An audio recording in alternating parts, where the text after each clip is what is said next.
Hello, folks. Dr. Freedom here with the Times from Dr. News from in and around the universe that may or may not affect you on some strange, weird level that could only be comprehended by, I don't know. Maybe you should hang out in a Tibetan monastery for a while. I'm trying to figure it out for myself. But, okay, a little bit of weirdness going on. You know, like I said, last night I made that one video because I was just in shock.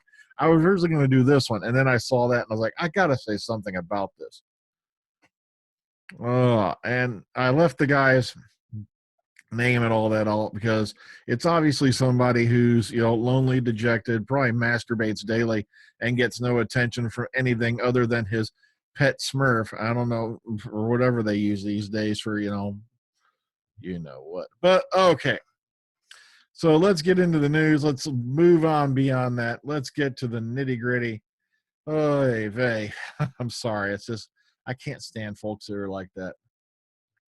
Okay, this is what I wanted to get to. Dr. Mysterio overnight viewing figures. It's looking like so far, now remember, this is not the final number, 5.68 million viewers on BBC One, which gives it a 27.1% of the total audience. So the thing is this, a lot of people are going, oh my God, that full. No, it doesn't. Actually, it came in at number 7. And if you'll notice, numbers are slightly down on everything. And that's because, ladies and gentlemen, boys and girls, the internet is here. And that's exactly what's going on. More people are watching crap on their computers than they are on their televisions anymore. In my case, I got a 32-inch freaking TV hooked up to this damn thing, mainly because I'm getting old and blind. But I will. So, you know, it's not unusual that numbers are dropping across the board. But also, you know, almost 6 million viewers, and it's going to probably be almost 7. You know, if the trends follow, it would be about 6 something, you know, by the time all the final numbers are in.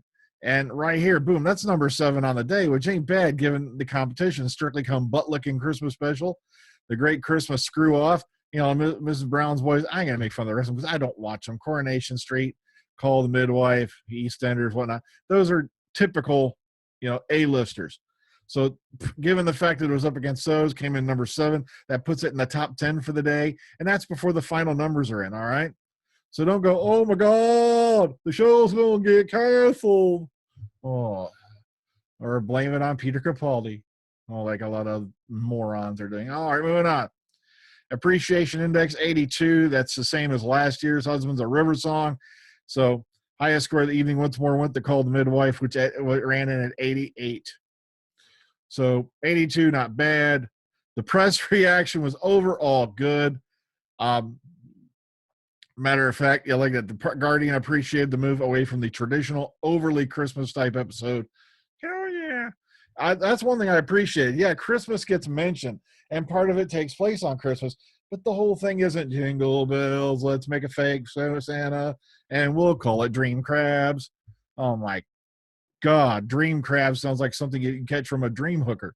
But I don't know, I liked Last Christmas. It wasn't that bad. I'm just screwing around. The Games Radar. Okay, everybody, or IGN, who gives a flying rat's ass? Of course, there's a bunch of people out there like a certain addict review show that are already bombasting it. There was too much Nardole. Here's the thing. You've heard me all this year going, Nardole. I actually liked Nardole's role in this episode. I thought he was very, you know, he interacted with the Doctor very well.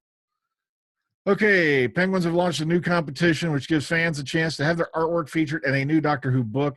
Doctor Who: The Illustrated Adventures is going to be published by Puffin, okay, at the end of 2017. Publishers are looking for images to illustrate the 100 top favorite Doctor Who episodes as listed in the book. And here's all the info you need to go find out what's going on. All that happy-dappy stuff. All right. Ken Dodd's going to get knighted. A lot of people remember from Delta and the Bannerman. Delta and the Bannerman. Also, we have this gentleman down here, which was in the Claws of Axos. You know, also getting, getting the OBE, Order of the British Empire. And, you know, like I said, nice, good work. You know, good on them. I'm glad they're getting this, blah, blah, blah. All right, I just threw this in as a flourish because by now you've all seen the Christmas trailer. You've had to have watched it like 500 times. Yeah, because I have. Okay. Sorry. Getting a little excited. Like I said, the latest theory, and let me put that in capital letters, the size of your local billboard on top of Mount Rushmore. Well, that's not local to some of you, but theory is April 15th. And that's going by Capaldi, who told some fans who then videotaped it and stuck it on the net without his permission. They know who they are. But yeah, so far the theory is Easter weekend, and that'll probably be around April 15th. Like I said, conjecture has been going wildfire about 2018. And, Sarah, yeah, I'm being attacked. Ah! Oh, my God. Get out of here, Landorca. Oh, that was Oreo, in case anyone's interested. Okay, so if you haven't watched it, which means you've been living in a cave, here it is right here, linked to Blog Who, and you can probably find it on YouTube or anything like that, or through Google.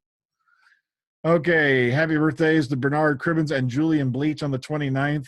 Bernard turned 88 and Julian Bleach turned 53, if I remember correctly. So good on them. And sadly, I know this has nothing to do with Doctor News, but it's already been determined that Debbie Reynolds and Carrie Fisher will be buried together in a dual funeral, and it's going to be private. A public memorial is being considered, but no flans. No flans. Oh my God, sorry. I'm still in shock from this. I really am. That mother and daughter gone within 36 hours. That just punches you in the gut, man. I feel really bad for the family. How do you even deal with something like that? So they're going to be buried together in the dual ceremony. It'll be private, and there's the possibility of a public memorial, but nothing being planned as yet. Okay, so what did I learn this week? Doctor Who is still excellent. Somebody is already running around script. Matter of fact, there's a number of people already running around out there going, I have inside information that Peter Capaldi is leaving. Yeah, the Mirrors had inside information that the Peter Capaldi's been leaving for going on 3 freaking years. And I guarantee you, if he does leave, and remember, it is his decision. He has been told they would happily have him back for Chibnall's first year. So I guarantee you there's going to be a bunch of these guys running around on their newscast going, I'm so right. I'm so right. Yeah, you can name your podcast the Broken Clock Podcast. It'll fit, won't it? Well, like I said, that's his decision. If he decides to leave, it's up to him. But I love it when a news organization, or one that you all know that has 1.6 million subscribers, goes on there and goes, there's one speech there where he talks about things beginning and things also beginning and blah, blah. That's his own eulogy to River Song and himself, because he is leaving at the end of Series 10. I'm sorry. You say this, and I love this. It's like responsible journalism goes out the freaking window. It really does. You say you believe that he's leaving, or in your opinion that he's leaving. You don't state it like it's a damn fact and then have everybody and their grandma in the community back you up. Why? Should I go kiss your ass because you have 1.6 million subscribers? Get your damn facts straight, you moron. I'm sorry. I don't care if you've got 15 billion subscribers. If you're out there spreading bullshit, this little channel of just 1.8, 1,800 is watching you.